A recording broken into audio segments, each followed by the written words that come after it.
Welcome to J news. ముందుగా headlines చూద్దాం.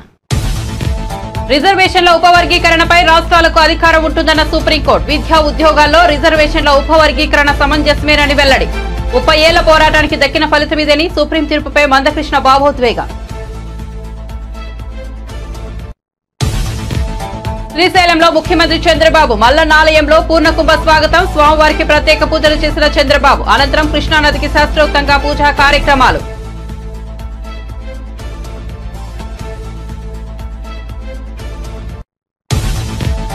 SC వర్గీకరణపై supreme court తీర్పు నేపథ్యంలో శాసనసభలో సీఎం రేవంత్ రెడ్డి కీలక ప్రకటన. ఇచ్చిన ఉద్యోగ నోటిఫికేషన్లోనూ వర్గీకరణ అమలు చేస్తాం. మాదిగ ఉపకులాల వర్గీకరణకు సంపూర్ణంగా సహకరించాల్సిందిగా రాష్ట్ర ప్రభుత్వం తరపున విజ్ఞప్తి. ఎమ్మెల్యే బండ్ల కృష్ణమోహన్ రెడ్డి కాంగ్రెస్ ను వీడతారంటూ ప్రచారం. బీఆర్ఎస్ ను వీడి కాంగ్రెస్ లోకి వచ్చి ఇవ్వడలేక కేటీఆర్ తో భేటీ అయిన బండ్ల ఫలించిన జూపల్లి దౌత్యం. కాంగ్రెస్ లో కొనసాగేందుకు బండ్ల నిర్ణయం.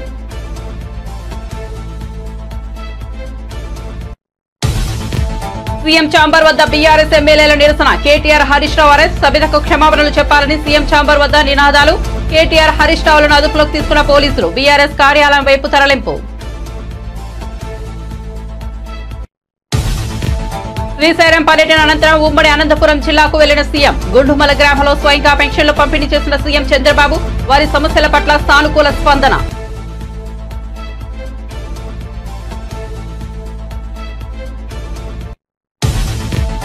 రేవంత్ రెడ్డి ప్రవర్తన తాలిబాన్లను తలపించేలా ఉందని ప్రశాంత్ రెడ్డి విమర్శ. తాము గంటల కొద్ది నిరసన తెలిపినా మాట్లాడే అవకాశం లేదని ఆగ్రహం. రేవంత్ అపరిచితుల అహంకారంలా వ్యవహరిస్తున్నారన్న ప్రశాంత్ రెడ్డి.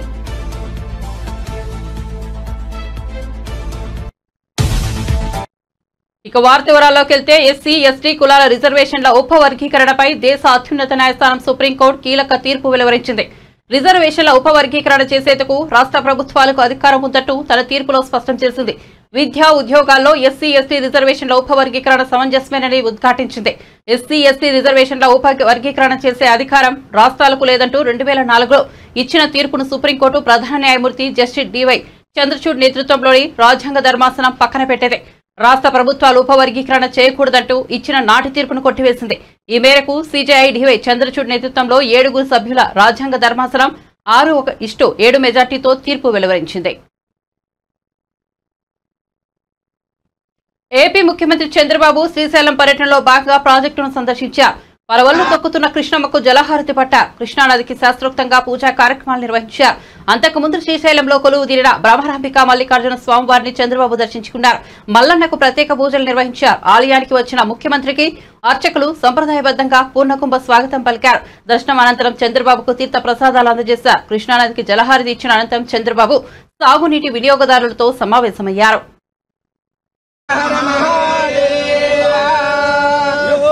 पुष्पं वेद पुष्पवान् प्रजावान् पशुमान् भवति पुष्पवान् प्रजावान् पशुमान् भवति कर्पूरमङ्गलनीराजनं दर्शयामि नमस्करोमि नमः पार्वती पतये पुरुषाय विद्महे महादेवाय धीमहि तन्नः रुद्रः प्रचोदयात् सर्वविद्यानाम् ईश्वरः सर्वभूतानां ब्रह्माधिपतिर्ब्रह्मणाधिपतिर्ब्रह्मा शिवोऽमे अस्तु सदा सरस्वती नर्मदा सिन्धु कावेरी जलेऽस्मिन् सन्निधिं कुरु गङ्गा देवतायै नमो नमः समर्पयामि मधो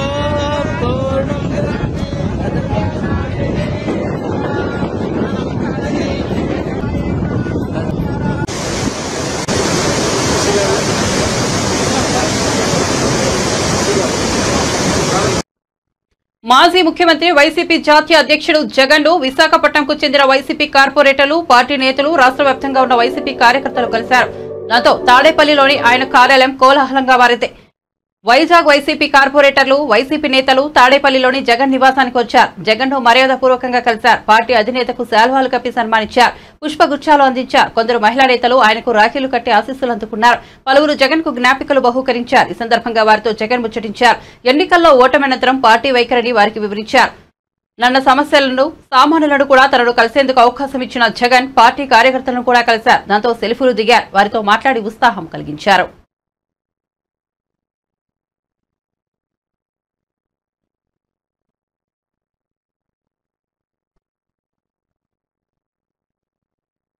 ఏపీ ముఖ్యమంత్రి చంద్రబాబు శ్రీశైలం పర్యటన ముగిసిన అనంతరం ఉమ్మడి అనంతపురం జిల్లా మడకశిర మండలం గుండుమల గ్రామానికి వెళ్లారు. అక్కడ ఎన్టీఆర్ భరోసా సామాజిక పెన్షన్ల పంపిణీ ప్రక్రియలో స్వయంగా పాల్గొన్నారు. గ్రామంలో పలువురు లబ్ధిదారుల ఇళ్లకు వెళ్లి తన చేతుల మీదుగా పెన్షన్ అందించారు. వారితో మాట్లాడి సమస్యలు తెలుసుకున్నారు. ఓబులమ్మ అనే వితంతు మహిళ ఇంటికి వెళ్లిన చంద్రబాబు ఆమెకు పెన్షన్ అందజేశారు. తన ఇల్లు సరిగా లేదని ఓబులమ్మ చెప్పడంతో చంద్రబాబు వెంటనే స్పందించారు. శ్రీ సత్యసాయి జిల్లా కలెక్టర్ను పిలిచి ఇల్లు బాగు చేయాల్సి ఇవ్వాలని ఆదేశించారు. నెక్స్ట్ మంత్ ఓపెన్ చేస్తాం.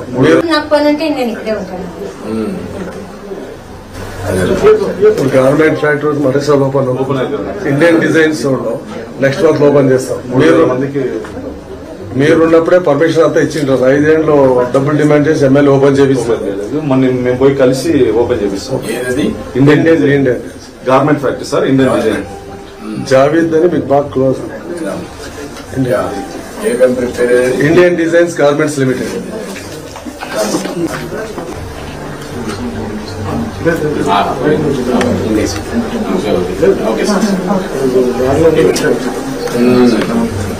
పిల్లలు బాగానే పని చేసుకుంటారమ్మా.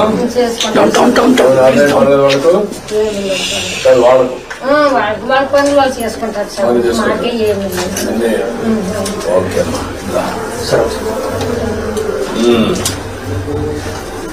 ఓకే ఓకే చెల్లమ్మా. ఇల్లు ఈ ఇల్లుని ఇక్కడుండి అక్కడికి వేస్తూ ఉంటుంది, పర్లేదు. ఈ ఇల్లు రినోవేట్ చేసి నీట్ గా ఏం చేయగలుగుతుంది కట్టేసి రూఫ్ వేస్తారా, ఎడ్ చేస్తారా? ఏం చేయాలమ్మా? ఇల్లు బాగా చేయాలంటే ఏం చేయాలి? అది నీ ఉద్దేశం ఏంటి? ఇల్లు నీట్ గా వేసి ఫ్లోరింగ్ అన్ని వేసి వచ్చేప్పుడు శుభ్రంగా ఉండడానికి. అక్కడక్కడ తిరగదు బాగానే ఉంటుంది. పిల్లలు వచ్చేప్పుడు నీట్ గా పిల్లలు కూడా రావడానికి నీట్ గా కట్టేసి ఈ షీట్లన్నీ గురవకుండా, లేకుంటే రూఫ్ వేసి ఈ ఫ్లోరింగ్ వేసి అన్ని సెట్ చేసి ఎంత అవుతుంది ఎస్టిమేట్ చేయండి. చేసి చేపిస్తాను. ఎస్సీ వర్గీకరణపై సుప్రీంకోర్టు ఇచ్చిన తీర్పును స్వాగతిస్తున్నామని ఏపీ సీఎం చంద్రబాబు తెలిపారు. కర్నూలు జిల్లా సున్నిపేటలో నిర్వహించిన మన నీరు మన సంపద కార్యక్రమంలో ఆయన మాట్లాడుతూ సుప్రీం తీర్పుపై స్పందించారు. సామాజిక న్యాయం దామాసా ప్రకారం ప్రతి వర్గానికి న్యాయం చేయడం టీడీపీ సిద్ధాంతం. గతంలో వర్గీకరణకు సంబంధించి ఏబీసీడీలుగా కేటగిరీ తీసుకొచ్చారు. అందరికీ న్యాయం చేయాలి. ఎన్నికల్లో టికెట్ల కేటాయింపు కూడా అలాగే చేశామన్నారు. ఈ ప్రభుత్వం అందరిది, మీ అందరి వాడిగా ఉంటానని చంద్రబాబు తెలిపారు. సబబని ఒక నిర్ణయం చేశారు. నేను ఎప్పుడూ మీరు ఒక విషయం గుర్తుపెట్టుకోవాలి. ఈ రోజు నేను చెప్పడం కాదు, సామాజిక న్యాయం తెలుగుదేశం పార్టీ సిద్ధాంతం. ఒకరిని కాదు, అందరికీ న్యాయం జరగాలి. అందుకే 96-97లో రామచంద్రరావు కమిషన్ వేసి ఆర్థిక పరిస్థితులను అధ్యయనం చేసిన తర్వాత ఏబిసిడి కేటగరైజేషన్ నేనే తీసుకొచ్చా. తర్వాత అది డిఫరెంట్ కోర్ట్స్లో ఛాలెంజ్ అయ్యి ఇప్పటి వరకు అనేక విధాలుగా ముందుకు పోయి ఈరోజు దాన్ని 7 జడ్జెస్ బెంచి ధృవీకరించారు, దాన్ని కూడా ఆమోదించారు. నేను ఒకటే మీ అందరినీ కోరుతున్నాను, జనాభా దామాషా ప్రకారం ప్రతి కులానికి, ప్రతి మతానికి, ప్రతి వర్గానికి న్యాయం చేయడం తెలుగుదేశం పార్టీ సిద్ధాంతం అని కూడా మీకు తెలియజేస్తున్నా. అందుకే మొన్న ఎన్నికల్లో మీరు చూశారు, నేను ఇచ్చినప్పుడు సీట్లు కూడా ఇక్కడ శబరిని ఇక్కడ ఎంపీగా ఇస్తే పక్కన ఎంపీగా నాగరాజు ఒక కురబ కమ్యూనిటీకి సంబంధించిన వ్యక్తిని ఇచ్చాం. పక్కన అదే మార్గ అనంతపూర్లో ఒక బోయ వాల్మీకి కమ్యూనిటీకి ఎంపీ ఇచ్చాం. ఎక్కడికక్కడ అదే మారిగా నంద్యాల్లో ఫరూక్ గారికి ఆ రోజు ఎమ్మెల్యేగా ఇచ్చాం, ఇప్పుడు మంత్రిగా చేశాం. సామాజిక న్యాయం జరగాలి, అన్ని వర్గాలకు న్యాయం జరగాలి. ఈ ప్రభుత్వం అందరిది, నేను మీ అందరి వాడిగా ఉంటాను, శాశ్వతంగా అదే చేస్తాను. ఎక్కడ పేదవాడుంటే అక్కడ ఉంటాను. అందుకే నేను ఒక మాట మాట్లాడాను, 0 పావర్టీ అన్నాను. ఏ గ్రామంలో కూడా మీరు కూడా గుర్తుపెట్టుకోవాలి, మీ గ్రామంలో పేదవాళ్ళు ఉంటే వాళ్ళని పైకి తీసుకొచ్చే బాధ్యత పైకి వచ్చిన వాళ్ళు తీసుకోవాలి. నేను ఒక ఫార్ములా మాట్లాడాను. P3 అంటే పబ్లిక్ ప్రైవేట్ పార్ట్నర్షిప్. ఇప్పుడు నేను మాట్లాడేది ఎవరైతే బాగుపడ్డారో సమాజంలో. ఎస్సీ వర్గీకరణపై సుప్రీంకోర్టు తీర్పు నేపథ్యంలో శాసనసభలో సీఎం రేవంత్ రెడ్డి కీలక ప్రకటన చేశారు. ఇటీవల ఇచ్చిన ఉద్యోగ నోటిఫికేషన్లోనూ వర్గీకరణ అమలు చేసేందుకు చర్యలు చేపడతామని చెప్పారు. సుప్రీంకోర్టు మాదిగ ఉపకులాల వర్గీకరణకు అనుకూలమైన తీర్పు ఇచ్చింది. సుప్రీం రాజ్యాంగ ధర్మాసనానికి కృతజ్ఞతలు తెలియజేస్తున్నామని తెలిపారు. అత్యంత కీలకమైన ప్రకటన చేయాలని రాష్ట్ర ప్రభుత్వం భావిస్తున్నది. కొన్ని దశాబ్దాల నుంచి మాదిగ ఉపకులాలకు సంబంధించిన లక్షలాది మంది యువకులు ఎస్సీ రిజర్వేషన్లలో ఏబిసిడి వర్గీకరణ కోసం వాళ్ళు పోరాటాలు చేస్తున్నారు. 27 సంవత్సరాల నుంచి ఉమ్మడి రాష్ట్రంలో కానీ ప్రత్యేక తెలంగాణ రాష్ట్రంలో కానీ ఏబిసిడి వర్గీకరణ మీద మాదిగ ఉపకులాల యువకులు పోరాటాలు చేయడం జరిగింది. వారి పోరాటాల ఫలితం ఒకనాడు ఇదే శాసనసభలో మాదిగ ఉపకులాల వర్గీకరణ కోసం వాయిదా తీర్మానం ఇస్తే నాతో పాటు ఆనాటి శాసనసభ్యుడు సంపత్ కుమార్ను కూడా ఈ సభ నుంచి బహిష్కరించడం జరిగింది. గత ప్రభుత్వం ఏబిసిడి వర్గీకరణ మీద కేంద్రానికి ప్రధానమంత్రికి విజ్ఞప్తి చేయడానికి అఖిల పక్షాన్ని తీసుకెళ్తామని చెప్పి తీసుకుపోకుండా మాదిగ సోదరులను మోసం చేయడం జరిగింది. కానీ డిసెంబర్ 3, 2023 నాడు ప్రజాప్రభుత్వం బాధ్యత తీసుకున్న తర్వాత తక్షణమే మా ఉప ముఖ్యమంత్రి గారి సూచన మేరకు మాజీ ఉప ముఖ్యమంత్రి ప్రస్తుత మంత్రి దామోదర్ రాజనరసింహ గారి నేతృత్వంలో మా శాసనసభ్యులందరినీ అడ్వకేట్ జనరల్ని ఢిల్లీకి సుప్రీంకోర్టుకు పంపించి న్యాయ కోవిధులతోని చర్చించి సుప్రీంకోర్టులో బలమైన వాదనను తెలంగాణ రాష్ట్ర ప్రభుత్వం కాంగ్రెస్ ప్రభుత్వం వినిపించడంతో ఈనాడు సుప్రీంకోర్టు మాదిగ ఉపకులాల వర్గీకరణకు అనుకూలమైన తీర్పునివ్వడం జరిగింది. నేను మనస్ఫూర్తిగా సుప్రీంకోర్టు కాన్స్టిట్యూషనల్ బెంచ్కు రాజ్యాంగ ధర్మాసనానికి మనస్ఫూర్తిగా కృతజ్ఞతలు తెలియజేస్తున్నా. 7 మంది జడ్జిలలో 6 మంది జడ్జిలు రాష్ట్రాలకు ఏబిసిడి వర్గీకరణ చెయ్యడానికి అనుమతి ఇచ్చింది. తెలంగాణ రాష్ట్ర ప్రభుత్వం తరఫున నేను స్పష్టమైన ప్రకటన చేస్తున్నా. దేశంలోనే అందరికంటే ముందు బాగానే నిలబడి తెలంగాణ రాష్ట్ర ప్రభుత్వం ఏబిసిడి వర్గీకరణ అమలు చేసే బాధ్యత మా మిత్రులు మా మంత్రివర్గ సహచరులు మేమందరం తీసుకుంటాం. అవసరమైతే ఇప్పుడు ఇచ్చిన ఉద్యోగ నోటిఫికేషన్లలో కూడా వర్గీకరణను అమలు చేయడానికి అవసరమైతే ఆర్డినెన్స్ తీసుకొచ్చి మాదిగ సోదరులకు న్యాయం చేసే బాధ్యత మేము తీసుకుంటాము. కాబట్టి ఈరోజు ఎస్సీ ఎస్టీ రిజర్వేషన్ల ఉపవర్గీకరణకు సంబంధించి సుప్రీంకోర్టు ఇచ్చిన తీర్పుపై ఎంఆర్పీఎస్ వ్యవస్థాపకుడు మందకృష్ణ మాదిగ హర్షం వ్యక్తం చేశారు. ఢిల్లీలో మందకృష్ణ మాదిగ మీడియాతో మాట్లాడారు. రాష్ట్రాలకు ఉపవర్గీకరణ అధికారం ఉందని సుప్రీంకోర్టు ఇచ్చిందని చెప్పారు. వర్గీకరణ కోసం ఎంఆర్పీఎస్ 30 ఏళ్లుగా పోరాటం చేస్తోందని, ఎంతో మంది నేతలు ప్రాణాలు కోల్పోయారన్నారు. జాతికి జరిగిన అన్యాయాన్ని సరిదిద్దేందుకు పోరాడామని వివరించారు. అండగా నిలబడ్డ అన్ని వర్గాల పెద్దలందరికీ కూడా ఈ విజయాన్ని అంకితం. ఈ సమాజంలో ఉండబడే అన్ని వర్గాల మద్దతు ఎంఆర్పీఎస్ కు లేకపోతే 30 ఏళ్ల ఉద్యమాన్ని నిలబెట్టుకుంటూ వచ్చే వాళ్ళం కాదు, ముందుకు సాగించే వాళ్ళం కాదు. మేము 30 ఏళ్లుగా ఉద్యమం నిలబడి ముందుకు సాగిందంటే, అంతిమంగా ఒక విజయం సాధించిందంటే సమాజంలో ఉండబడే అన్ని వర్గాల పెద్దల, ప్రజాస్వామికవాదుల, మీడియా పెద్దలందరి సంపూర్ణ సహకారం వల్లనే ఈ విజయం సాధించాం. అందువల్ల వాళ్ళందరికీ మేము ప్రత్యేకంగా ధన్యవాదాలు చెప్తున్నాం. ఈ విజయంలో అంకితం ఇస్తున్నాం. ఈ విజయం వల్ల న్యాయం వైపే న్యాయ వ్యవస్థ నిలబడుతుంది అనడానికి, అన్యాయం జరిగిన వర్గాల పక్షాన్ని బలంగా న్యాయ వ్యవస్థ నిలబడుతుంది అనడానికి పెద్దలు చీఫ్ జస్టిస్ గారి ఆధ్వర్యంలో ఇచ్చిన తీర్పు న్యాయాన్ని బతికించడం కోసం, పేద వర్గాలకి అండగా నిలబడడం కోసం ఇచ్చిన తీర్పుగా మేము భావిస్తున్నాం. ఎస్సీ వర్గీకరణకు అనుకూలంగా తీర్పును ప్రకటించిన న్యాయమూర్తులందరికీ ప్రత్యేకంగా ధన్యవాదాలు చెప్తున్నాం. అంతేకాకుండా ఈ ప్రక్రియ వేగవంతం కావడానికి చాలా మంది పెద్దల మద్దతు ఉన్నది. ఈ ప్రక్రియ ముందుకు నడిపించే ప్రయత్నంలో కేంద్ర ప్రభుత్వం సంబంధించిన గౌరవ ప్రధానమంత్రి గౌరవ నరేంద్ర మోడీ గారు కూడా చొరవ తీసుకున్నాడు. ఆయనకు మేము ప్రత్యేక ధన్యవాదాలు చెప్తున్నాం. అదే సమయంలో గతంలో ఈ ప్రక్రియను ముందుకు నడిపించే ప్రయత్నంలో పెద్దలు వెంకయ్య నాయుడు గారు చొరవ తీసుకున్నాడు. ఆయనకు మేము ధన్యవాదాలు చెప్తున్నాం. ఇప్పుడున్న పరిస్థితిలో కిషన్ రెడ్డి గారు దీన్ని భుజానేసుకొని ముందుకు నడిపించే ప్రయత్నం చేశాడు. ఆయనకు ధన్యవాదాలు చెప్తున్నాం. అదే సమయంలో రఘునందన్ రావు నుంచి మొదలుకుంటే, సంజయ్ గారి నుంచి మొదలుకుంటే, ఈటల రాజేంద్ర నుంచి మొదలుకుంటే ప్రతి ఒక్కరి పాత్ర, ప్రతి ఒక్కరి బాధ్యత కూడా ఈ విజయంలో ఉన్నది. వాళ్ళందరికీ నేను ధన్యవాదాలు కూడా తెలియజేస్తున్నాను. ఇవాళ షెడ్యూల్ కులాల వర్గీకరణ అనేది గతంలో చంద్రబాబు నాయుడు గారు ప్రభుత్వం చేసింది. ఆనాడు వర్గీకరణ చేసింది చంద్రబాబు నాయుడు గారే. ఇవాళ తీర్పు వచ్చే సమయానికి మళ్ళా ముఖ్యమంత్రిగా ఆంధ్రప్రదేశ్లో చంద్రబాబు నాయుడు గారే ఉన్నారు. ఆ వర్గీకరణ చేసిన చంద్రబాబు నాయుడు గారికి మేము ప్రత్యేకంగా ధన్యవాదాలు చెప్తున్నాం. ఆయన ఆనాడు వర్గీకరణ చేయకపోతే వేలాది ఉద్యోగాలు గతంలో మాకు వచ్చేది కాదు, విద్యావకాశాలు మాకు వచ్చేది కాదు. ఈ రోజు పోరాటం ముందుకు నడిపించడం వల్ల మన న్యాయం బతికింది అంటే ఆయన తీసుకొచ్చిన చట్టం వల్లనే మళ్ళా న్యాయం బతికినట్టుగా జరిగింది. అందువల్ల గౌరవ చంద్రబాబు నాయుడు గారితో పాటు వర్గీకరణ ఉద్యమానికి అండదండలు అందించిన ఈ 30 ఏళ్ల ఉద్యమం నిలబడడానికి, ఈ 30 ఏళ్ల ఉద్యమం ముందుకు సాగడానికి, అంతిమంగా విజయం సాధించడానికి అండదండలు అందించిన ప్రతి ఒక్కరికి, ప్రతి సామాజిక వర్గ పెద్దలందరికీ పేరు పేరున నేను ధన్యవాదాలు తెలియజేస్తున్నాను.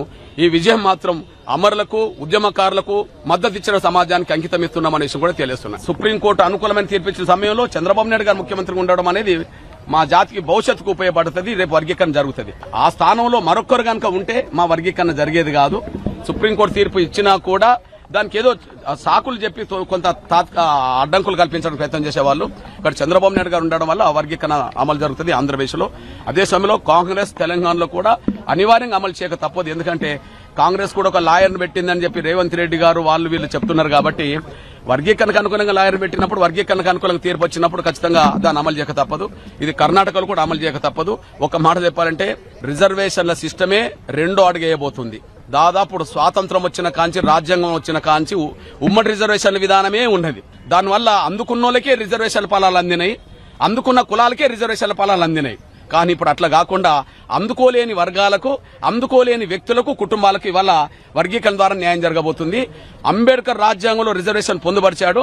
కానీ దాన్ని ముందుకు నడిపించే విషయంలో మాత్రం వర్గీకరణ ప్రక్రియను ఎంఆర్పీఎస్ ముందుకు నడిపించిందనే విషయం కూడా గుర్తు చేస్తున్నాను. వర్గీకరణ ప్రక్రియను వేగవంతం చేయడమే ప్రభుత్వాల మీద ఉన్న పని. అదే సమయంలో ఇక వర్గీకరణ ప్రక్రియకు సంబంధించిన అన్ని చర్యలు చేసేంత వరకు ఖచ్చితంగా ఆంధ్రప్రదేశ్లో గానీ లేదా తెలంగాణలో గానీ ఎక్కడ గానీ ఉద్యోగ నియామకాలు వెంటనే చేపట్టరాదని, ఖచ్చితంగా వర్గీకరణ సంబంధిత జీవోలు వచ్చిన తర్వాత మాత్రమే, మార్గనిర్దేశక సూత్రాలు వచ్చిన తర్వాత మాత్రమే నోటిఫికేషన్లు అనేది జారీ చేయాలని చెప్పి నేను విజ్ఞప్తి చేస్తున్నాను. ఏదైతే విద్యా సంస్థలు ఇంకా ప్రారంభం కాలేదో వాటిని అమలు చేయక తప్పదు. అమలు జరిగిన దాని గురించి కాదు కానీ అమలు జరగాల్సిన చోట మాత్రం అమలు చేయాల్సిందే. ఇప్పుడు నోటిఫికేషన్లను కూడా సరి చేసుకోవాల్సిన అవసరం ఉన్నది. ఎందుకంటే 30 ఏళ్ల పోరాటం, అన్యాయం జరిగిందనేది న్యాయ వ్యవస్థ కూడా అంగీకరించింది కనుక మళ్లీ వర్గీకరణ ప్రక్రియను వెంటనే అమలు చేయకపోతే మన న్యాయాన్ని మళ్ళీ అమలు చేసినట్టు కాకుండా పోతుంది, మళ్ళీ మాకు అన్యాయం జరుగుతుంది. కాబట్టి నోటిఫికేషన్లు కూడా అవసరం కూడా వెనుకకు తీసుకొని మళ్లీ రీనోటిఫికేషన్లు కూడా ఇచ్చి వర్గీకరణ ద్వారానే రీనోటిఫికేషన్ ఇవ్వాలని చెప్పి నేను అప్పీల్ చేస్తున్నాను. 2004 నుంచే వర్గీకరణ అమలు. గద్వాల ఎమ్మెల్యే బండ్ల కృష్ణమోహన్ రెడ్డితో మంత్రి జూపల్లి కృష్ణారావు భేటీ కావడం తెలంగాణ రాజకీయ వర్గాల్లో హాట్ టాపిక్ అయింది. అసెంబ్లీ ఎన్నికల్లో బీఆర్ఎస్ నుండి గద్వాల ఎమ్మెల్యేగా గెలుపొందిన బండ్ల కృష్ణమోహన్ రెడ్డి అనంతరం సీఎం రేవంత్ రెడ్డి సమక్షంలో కాంగ్రెస్ పార్టీలో చేరారు. అయితే కృష్ణమోహన్ రెడ్డి కాంగ్రెస్ పార్టీలో చేరడాన్ని ఆ నియోజకవర్గ నేతలు బహిరంగంగానే వ్యతిరేకించారు. కాంగ్రెస్ నేతలతో సమన్వయం కుదరకపోవడం, పార్టీ అధిష్టానం సయోధ్య ప్రయత్నాలు చేయకపోవడం తదితర కారణాలతో ఆయన కొంతకాలంగా అసంతృప్తితోనే కాంగ్రెస్ లో కొనసాగుతున్నారని టాక్ నడిచింది. ఇటీవల ఆయన బీఆర్ఎస్ వర్కింగ్ ప్రెసిడెంట్ కేటీఆర్ తో భేటీ కావడంతో మళ్లీ పార్టీ మారతారనే ప్రచారం జరుగుతోంది. కాంగ్రెస్ పార్టీ నేతలకు అందుబాటులో లేకుండా గత 2 రోజులుగా ఆయన అజ్ఞాతంలో ఉండటంతో బండ్ల కృష్ణమోహన్ రెడ్డి వ్యవహారం రాజకీయంగా చర్చనీయాంశంగా మారింది. పేపర్లలో రకరకాల వార్తలు వస్తుండటంతో ఏంటిది అని తెలుసుకోవడానికి రావడం జరిగింది. జ్వరం వచ్చినట్టు కూడా చెప్పడం జరిగింది, జరుగుతుంది, పరామర్శ జరిగింది. ఏంటిదంటే అసెంబ్లీలో కారిడార్లో పాత సంబంధాలు కాబట్టి టీఆర్ఎస్ కలిసినప్పుడు మామూలుగా పలకరించుకోవడం, పరామర్శించుకోవడం అనేది ఒక లక్షణం, అంతే తప్ప ఏమీ లేదు. ఇవన్నీ కూడా ఊహాగానాలు, తప్పుడు ప్రచారం తప్ప ఇవన్నీ అటువంటి ఏమీ లేదని కూడా స్పష్టంగా చెప్పడం జరిగింది. అంతే తప్ప వేరేమీ లేదు. సో రావడం జరిగింది, కలవడం జరిగింది, మంచిగా టిఫిన్ పెట్టినారు. తర్వాత మరలా ఇంకో ప్రధాన ఇష్యూ ఏంటంటే ఈ సాగునీటికి సంబంధించి గద్వాల నియోజకవర్గానికి సంబంధించి సాగుకు సంబంధించి ఈ రేలంపాడు రిజర్వాయర్ ఏతుందో వాస్తవంగా 4 TMCల కెపాసిటీ తోటి దాన్ని నిర్మాణం చేస్తారు. సరే రకరకాల కారణాలు ఏ జరిగిందో దాని అంటే కంప్లీట్ గా లీకేజ్ రావడం, సీపేజ్ రావడం, దాని మూలంగా 2 TMCల కంటే అసలు నింపే పరిస్థితి లేదు. ఇప్పుడు మొత్తం కంప్లీట్ చాలా చోట్ల విపరీతంగా డ్యామేజ్ అయ్యి అది మొత్తం లీకేజ్ అవుతా ఉంది. అసలు అది ఏమైనా జరిగితే ఉంటుందా జరిగితే అనేటువంటి పరిస్థితిలో ఉండేది. సో దాన్ని అంటే రైతాంగం కోసం దాన్ని సరి చేసే కార్యక్రమం కావచ్చు, అవకాశం ఉంటే దాన్ని పెంచే కార్యక్రమం కావచ్చు, రకరకాల ఇరిగేషన్ ఇన్స్టిట్యూట్స్ ఉన్నవి. ఈ యొక్క రైతాంగానికి సంబంధించి సాగునీటికి సంబంధించి పెండింగ్ వర్క్స్ ఏవైతున్నాయో వాటన్నింటిని కూడా వీలైనంత త్వరగా వాటిని పూర్తి చేసే కార్యక్రమం చేసి రైతులు మేరీట్ చేసే కార్యక్రమం జరుగుతుంది. ఎందుకంటే ఏమీ లేదు. Thank you. గద్వాల ఎమ్మెల్యే ఏదైతే పార్టీ చేంజ్ చేయడని రకరకాల కథనాలు ఏవైతే వస్తున్నాయో ఆ కథనాలన్నీ కూడా వాస్తవాలు కాదని చెప్పేసి అపోహలను నివృత్తి చేయడానికే ఇక్కడికి రావడం జరిగింది. కృష్ణమోహన్ కూడా చాలా స్పష్టంగా చెప్పడం జరిగింది. ఈ నియోజకవర్గ అభివృద్ధిలో భాగస్వాములు కావాలని, ఈ నియోజకవర్గాన్ని అభివృద్ధి చేసుకోవాలనే లక్ష్యంతోనే నేను కాంగ్రెస్ పార్టీలో చేరడం జరిగిందని చెప్పింది. కాబట్టి తెలంగాణ అసెంబ్లీలో ముఖ్యమంత్రి ఛాంబర్ ఎంట్రన్స్ వద్ద ఆందోళన చేసిన బీఆర్ఎస్ ఎమ్మెల్యేలను పోలీసులు అదుపులోకి తీసుకున్నారు. సీఎం రేవంత్ రెడ్డి, ఉప ముఖ్యమంత్రి మల్లుభట్టి విక్రమార్క సబితా ఇంద్రారెడ్డిపై చేసిన వ్యాఖ్యలను నిరసిస్తూ వారు సీఎం ఛాంబర్ వద్ద ఆందోళనకు దిగారు. సబితకు ముఖ్యమంత్రి క్షమాపణ చెప్పాలని వారు డిమాండ్ చేశారు. ఈ ఆందోళనలో BRS working president KTR, Siddipet MLA Harish Rao తదితరులు పాల్గొన్నారు. కేటీఆర్ సహా ఎమ్మెల్యేలను అసెంబ్లీ మార్షల్స్ బలవంతంగా బయటకు తీసుకొచ్చారు. పోలీసులు వారిని అరెస్ట్ చేసి బీఆర్ఎస్ భవన్ వైపు తీసుకెళ్లారు. పోలీసులు అరెస్ట్ చేసిన అనంతరం కేటీఆర్ మాట్లాడుతూ ఈ ముఖ్యమంత్రి తెలంగాణ ఆడబిడ్డలకు క్షమాపణ చెప్పే వరకు వదిలిపెట్టే ప్రసక్తే లేదన్నారు. మహిళా శాసనసభ్యుల పట్ల అనుచితంగా అగౌరవంగా మాట్లాడారని ఆగ్రహం వ్యక్తం చేశారు. క్షమాపణ చెప్పేదాకా వదిలిపెట్టాం. సీఎం ముఖ్యమంత్రి వెంటనే క్షమాపణ చెప్పాలి తెలంగాణ మహిళా లోకానికి.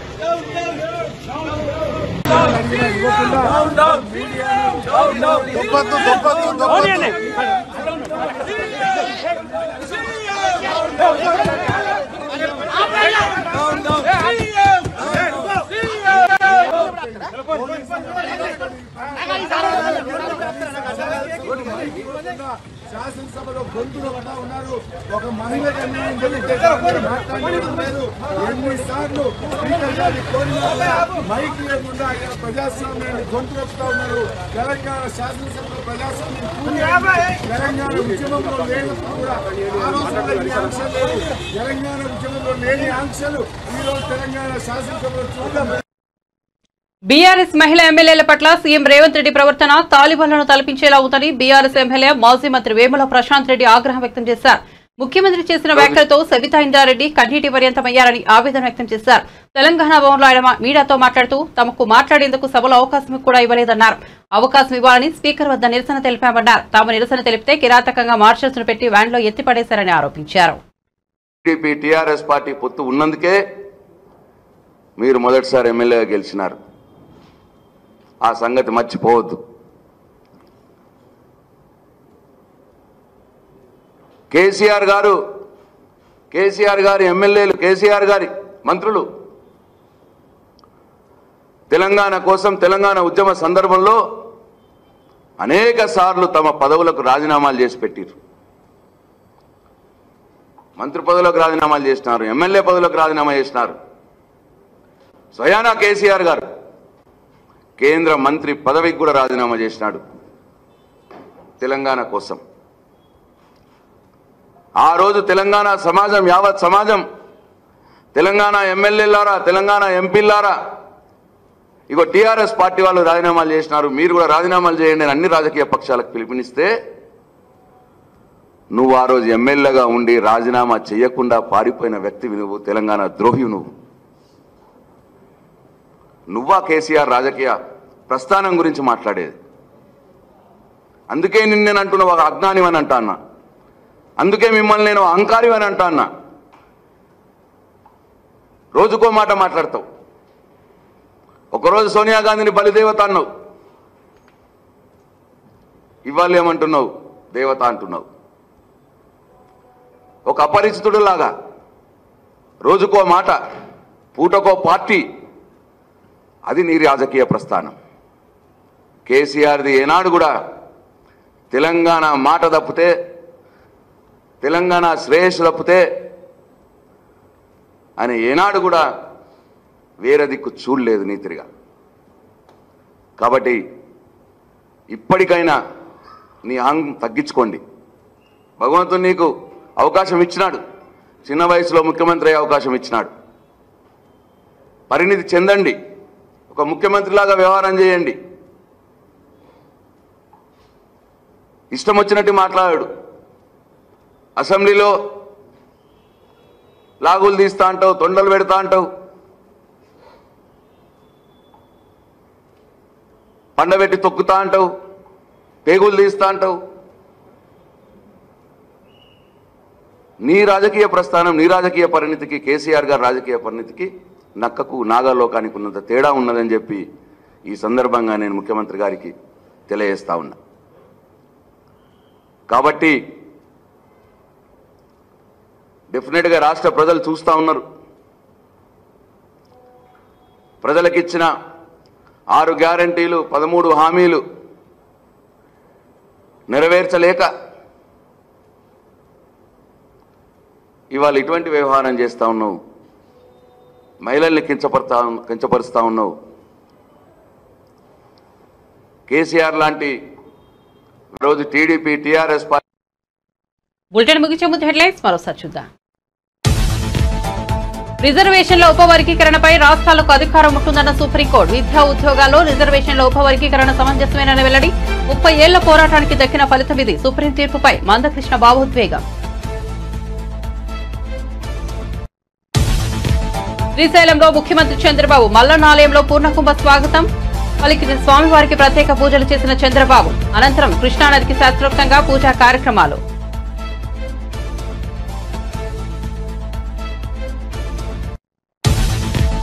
ఎస్సీ వర్గీకరణపై సుప్రీంకోర్టు తీర్పు నేపథ్యంలో శాసనసభలో సీఎం రేవంత్ రెడ్డి కీలక ప్రకటన. ఇచ్చిన ఉద్యోగ నోటిఫికేషన్లోనూ వర్గీకరణ అమలు చేస్తాం. మాదికల ఉపకులాల వర్గీకరణకు సంపూర్ణంగా సహకరించాల్సిందని రాష్ట్ర ప్రభుత్వం తరపున విజ్ఞప్తి. ఎమ్మెల్యే బండ్ల కృష్ణమోహన్ రెడ్డి కాంగ్రెస్ ను వీడతారంటూ ప్రచారం. బీఆర్ఎస్ ను వీడి కాంగ్రెస్ లోకి వచ్చి విడలేక కేటీఆర్ తో భేటీ అయిన బండ్ల ఫలించిన జూపల్లి దౌత్యం. కాంగ్రెస్ లో కొనసాగేందుకు బండ్ల నిర్ణయం.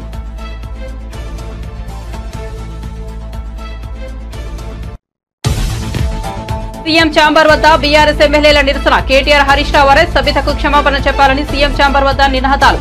కేటీఆర్ హరీష్ రావులను అదుపులోకి తీసుకున్న పోలీసులు. బీఆర్ఎస్ కార్యాలయం వైపు తరలింపు. శ్రీశైలం పర్యటన అనంతరం ఉమ్మడి అనంతపురం జిల్లాకు వెళ్లిన సీఎం. గుండుమల గ్రామంలో స్వయంగా పెన్షన్లు పంపిణీ చేసిన సీఎం చంద్రబాబు. వారి సమస్యల పట్ల సానుకూల స్పందన.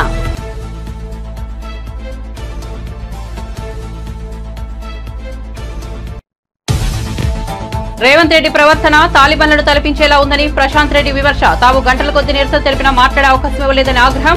రేవంత్ అపరిచితుల అహంకారంలా వ్యవహరిస్తున్నారన్న ప్రశాంత్ రెడ్డి.